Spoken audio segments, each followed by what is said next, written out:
नमस्कार युवा मित्रों, आज बात करते हैं चावल का बिजनेस कैसे करें।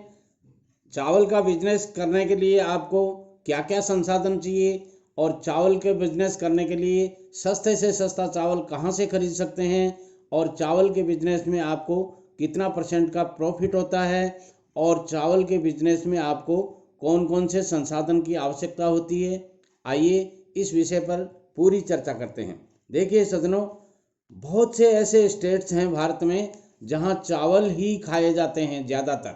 जैसे कई जगह गेहूं ज़्यादा खाया जाता है, कई जगह बाजरा ज़्यादा खाया जाता है, मगर कुछ ऐसे स्टेट्स हैं जहां का मुख्य अनाज चावल ही है, वहां चावल का ही उपयोग किया जाता है।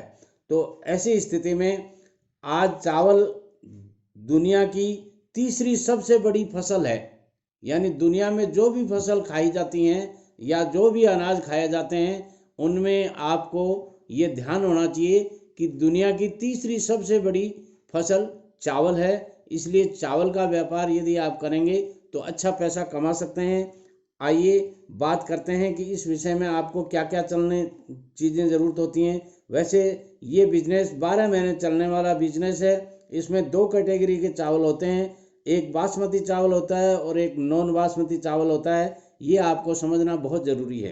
सज्जनों, बासमती चावल सबसे सस्ता कहाँ मिलता है? जहाँ इसकी उपज होती है। और बासमती चावल की सबसे ज़्यादा उपज उत्तरांचल में, यूपी में, हरियाणा में और पंजाब में होती है। ये आप ध्यान रखिएगा। जब भी आप चावल का बिजनेस करें तो ये ध्यान रखिएगा कि बासमती चावल आपको उत्तरांचल, यूपी, हरियाणा और पंजाब में सबसे सस्ता मिलेगा। अब बात करते हैं नॉन बासमती चावल है वो कहाँ इसकी उपज ज़्यादा होती है। तो असम में नॉन बासमती चावल की उपज होती है, बिहार में नॉन बासमती चावल की उपज होती है, उड़िया में भी इसकी ज़्यादा उपज होती है। तो आप ये मान लीजिए कि जहाँ इसकी ज़्यादा उपज होती है वहीं सबसे सस्ता मिलता है, इसलिए वहाँ से मंगवा करके आप चावल का बिजनेस कर सकते हैं। वैसे मित्रों, चावल की कम से कम 1000 से भी ज़्यादा वैरायटीज होती हैं, इसलिए वैरायटी का ज़रूर ध्यान रखिएगा। चावल बहुत ही अच्छा बिजनेस है ये चावल का। इसमें ज़्यादा से ज़्यादा मुनाफा कमाने के लिए आप इसका एक्सपोर्ट भी कर सकते हैं। एक्सपोर्ट के लिए आप ईरान, सऊदी अरब, अमेरिका, बांग्लादेश आदि में भी भेज सकते हैं। आप अपने स्वयं का ब्रांड बना करके भी चावल का बिजनेस कर सकते हैं और सरकारी टेंडर भी चावल के निकलते हैं, इसलिए आप चावल में सरकारी टेंडर में भी भाग ले सकते हैं। और बीपीएल को भी चावल देने हेतु सरकार टेंडर निकालती है, उनमें भी आप पार्टिसिपेट कर सकते हैं। और सीज़न में आप किसान से खरीद सकते हैं। जब भी चावल की सीज़न होती है, उपज जब भी होती है, तो आप इसको खरीदने के लिए किसान के थ्रू भी खरीद सकते हैं। डायरेक्ट आप किसानों से खरीद सकते हैं या ब्रोकर के द्वारा भी खरीद सकते हैं या किसी बड़े डीलर के द्वारा भी खरीद सकते हैं। अब यदि आप इसके चावल की मान लीजिए होलसेल दुकान करना चाहते हैं तो आपको चाहिए क्या होता है वो मैं बताता हूँ। आपको एक दुकान चाहिए होती है जो आप अनाज मंडी के आसपास करें या अनाज मंडी में करें तो और ही ज़्यादा बेटर है। और वहाँ आपको ज़्यादा संसाधन की ज़रूरत नहीं होती है। एक आदमी आप रख लेंगे, होलसेल का बिजनेस करते हैं तो एक हेल्पर आप रख लेंगे तो आप चावल का बिजनेस कर सकते हैं आराम से। और मार्केट में दुकान खोल करके भी आप इसका बिजनेस कर सकते हैं। यदि आप रिटेल में भी इसका बिजनेस करते हैं तो बाज़ार में कहीं भी आप दुकान लेकर के ये बिजनेस कर सकते हैं। अब बात करते हैं कि इन्वेस्टमेंट कितना करना पड़ता है।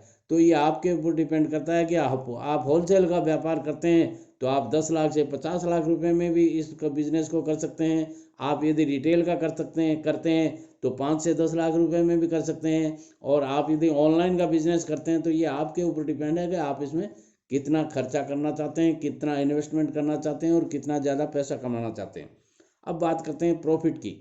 तो देखिए सज्जनों, कोई भी बिजनेस आप करेंगे ना उसमें आपको 15 से 20%, 25% प्रॉफिट तो हो ही जाता है। इसलिए आप हमेशा ये ध्यान रखिएगा कि आप यदि अच्छा लंबा आप अपना व्यवसाय चलाना चाहते हैं तो मिनिमम प्रॉफिट में आप काम करेंगे और टर्नओवर को ज़्यादा बढ़ाएंगे तो आपका बिजनेस ज़्यादा लंबा चलेगा और ज़्यादा अच्छा रहेगा। इसलिए मैं कहूँगा मिनिमम प्रॉफिट में आप बिजनेस कीजिएगा ताकि आपका बिजनेस भी चलता रहे और आपका टर्नओवर के द्वारा आपको अच्छा पैसा भी मिलता रहे। अब बात करते हैं कि मेरी चैनल। सज्जनों, आप जो वीडियो सुन रहे हैं, इस चैनल का नाम है दो साथी टीवी। इसलिए आप कोई भी बिजनेस यदि करना चाहते हैं या बिजनेस के बारे में कोई आइडिया लेना चाहते हैं, तो मैं प्रतिदिन मेरा जो वीडियो अपलोड करता हूं वो बिजनेस से संबंधित होता है, मोटिवेशन से संबंधित होता है। इसलिए आप चैनल को सब्सक्राइब जरूर कर लीजिए, बेल आइकॉन को ज़रूर दबा लीजिए, ताकि नोटिफिकेशन के द्वारा आपको मेरा हर वीडियो मिलता रहे। और अगली बात मैं कहना चाहूँगा कि इस वीडियो को आप शेयर ज़रूर कीजिएगा, तो दोस्तों में शेयर कीजिएगा, रिलेटिव्स में शेयर कीजिएगा, जहाँ भी आपके मोबाइल में जितने नंबर हैं वहाँ आप शेयर कर सकते हैं। क्योंकि किसी को कमा के खाना सिखाना या बिजनेस सिखाना बहुत अच्छी बात है, और अपने दोस्तों का आप इस तरह अच्छा सहयोग कर सकते हैं। जो आपके दोस्त बेरोजगार हैं उनकी आप इस तरह मदद कर सकते हैं। वीडियो में कमेंट्स देकर मुझे अवगत करा सकते हैं कि आज के वीडियो में आपको मेरी बातें कैसी लगी, और लाइक ज़रूर कीजिएगा। नमस्कार।